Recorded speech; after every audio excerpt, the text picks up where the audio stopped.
Another thing I was really keen to pick your brains on, and this is probably tapping into your banking a lot more, but cash.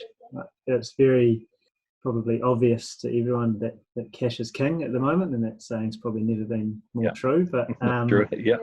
what are your thoughts on cash flow at the moment? Is there any great actions being taken out there? Any initiatives? Hit us.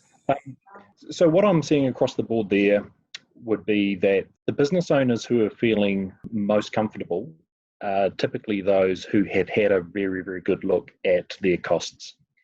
So although that can possibly feel like an overwhelming process to have to go through, the business owners who know, who've got a very good understanding of where their cash position is going to be on a weekly basis, are generally those who are feeling most comfortable. They're almost pre-reading where the pressure points are going to be. So my first must would be to prepare a weekly cash flow. It would be, to engage with their accountant. If they're not too sure how to go through that process, it would be reach out and get some support to get that sort of work underway. I think that's massively important. The next ones would be looking at unnecessary spending. I think in the good times, it's very easy for us just to start spending money on things because we don't have some of those cash flow pressures.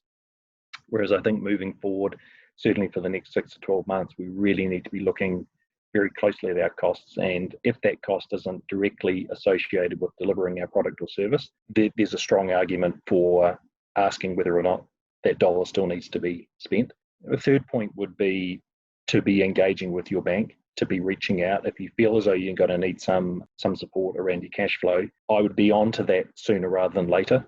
I would be engaging with your bank. I'd be outlining what you think the impact of COVID-19 is going to be on your business.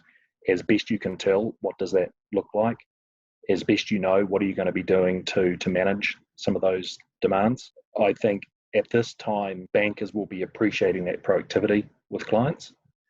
So that would probably be my third key point would be don't hesitate to reach out to your bank and get a conversation going. Yeah, I think both of us saw a pretty good piece by Tony Alexander, which sort of dealt with Yes, it hit did. the nail on the head with that, didn't it? The bank doesn't want to hear, I need help. The bank wants to hear, here's the issue, here's what I'm doing about it, and here's the impact, and here's what I need and how I can repay it.